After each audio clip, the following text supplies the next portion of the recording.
You ever meet someone who makes you question everything you thought you knew about life? A few months ago, I met an 83-year-old man at a park bench.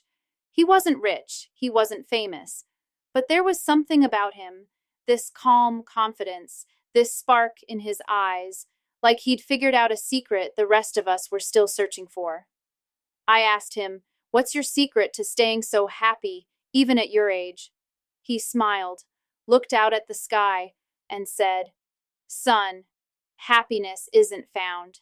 It's built, one strange rule at a time." And those 5 strange rules he shared with me, they changed the way I look at life, love, and what it means to be a man.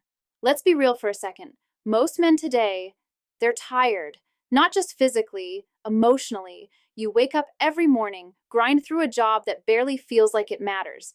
You try to be there for people who don't always see what you give, and deep down, you feel something's missing. You scroll through social media, see people smiling, traveling, winning, and you can't help but wonder, why not me?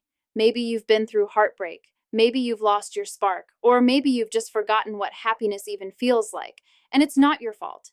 Psychology tells us the male brain is wired for problem solving. We focus so much on fixing things that we forget how to feel things. So instead of living, we start surviving.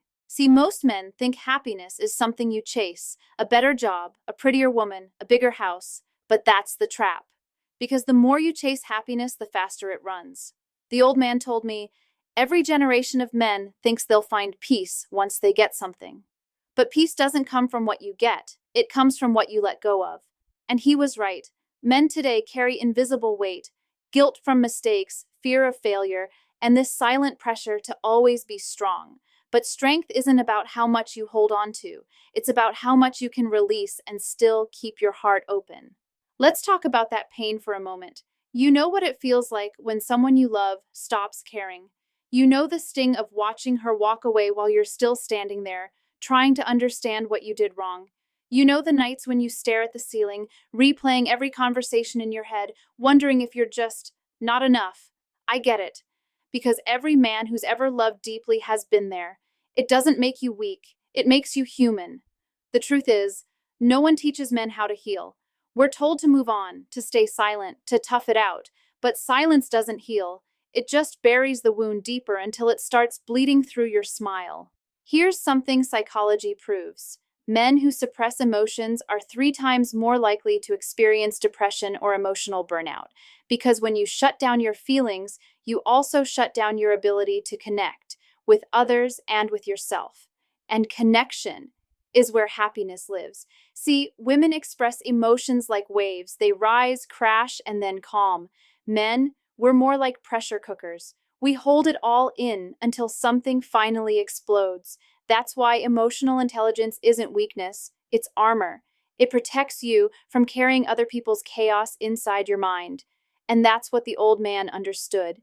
He didn't have a perfect life, he just had emotional discipline. He learned to understand his emotions instead of running from them. So I asked him, "How did you learn that, old man? How did you figure it all out?" He laughed and said, "Oh, I didn't figure it out. I just stopped lying to myself." And that's when it hit me. Most men aren't lost, they're just dishonest with themselves. We lie about being okay. We lie about not missing her. We lie about not being scared of the future. But here's the truth.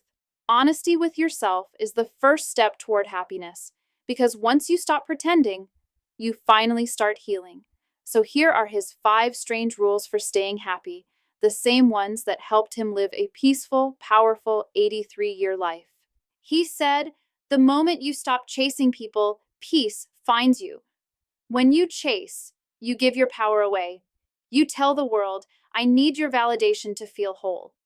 But when you stand still, grounded, calm, certain, you become magnetic. Psychology calls it emotional self-sufficiency. It's when you no longer depend on others to regulate how you feel. That's real strength. Stop running after people who walk away. Let your silence speak louder than your need for attention. Because peace doesn't follow noise, it follows stillness. The old man said, I don't need a crowd. I need a few good souls who get me. See, as you grow, you'll lose people. Some will leave because you changed, others because you didn't. But that's okay. The psychology of relationships proves Quality of connection matters more than quantity. One honest conversation can heal you more than 100 fake smiles, so keep your circle small. But when you love, love with your whole heart. Because real connection isn't about how many people you know, it's about how deeply you're known. He told me, pain is life's greatest teacher if you're willing to sit in its class. Every heartbreak, every failure, every betrayal, they're not punishments, they're lessons. Psychologists call this post-traumatic growth. It's the ability to become stronger because of pain, not in spite of it. When life hurts, don't numb it with distractions. Sit with it. Ask, what is this trying to teach me? Because sometimes pain isn't breaking you, it's rebuilding you into someone you were always meant to be. He leaned in and said, son, you can always earn money again, but you'll never earn back wasted energy. Most men spend their energy proving themselves to people who don't care, to women who've already left, to worlds that aren't even watching. Protect your energy. That means saying no when your soul says enough. That means resting when your body's tired, not when the world gives you permission. Energy is the currency of happiness. Spend it wisely. The last thing he told me before walking away was this: the day you think you know everything, that's the day you start dying. He read, he learned, he reflected every single day. Because growth isn't about age, it's about curiosity. The happiest men never stop learning about life, women, purpose, and themselves. Psychology supports this too. Continuous learning keeps your brain young and your spirit alive. So stay curious, stay humble. Every person you meet knows something you don't. And the moment you stop learning, you stop living. You see, happiness isn't some distant dream. It's a decision, a daily practice.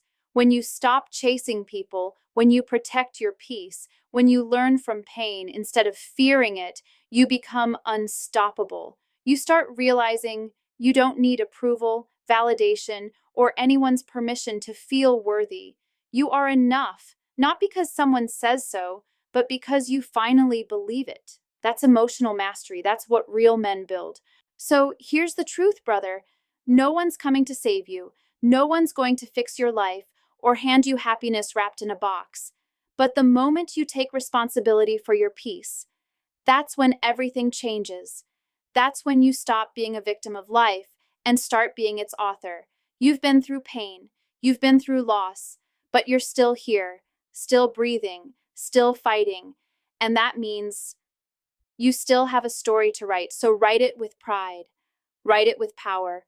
Write it like a man who finally remembers who the hell he is. As I watched that 83-year-old man walk away, I realized something. He wasn't wise because of his age. He was wise because he paid attention to life.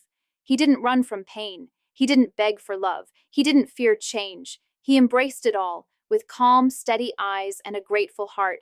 And maybe that's the real secret to happiness, not avoiding the storms, but learning how to dance in the rain.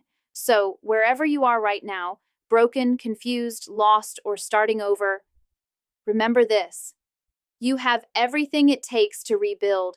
You have the power to love again, to rise again, to smile again.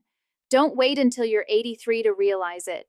Start now, because happiness isn't a destination, my friend. It's a daily rebellion. And every time you choose peace over chaos, growth over ego, and love over fear, you win. And maybe one day, when you're 83, some young man will sit next to you on a park bench, and you'll smile, look out at the sky, and say, son, happiness isn't found. It's built one strange rule at a time.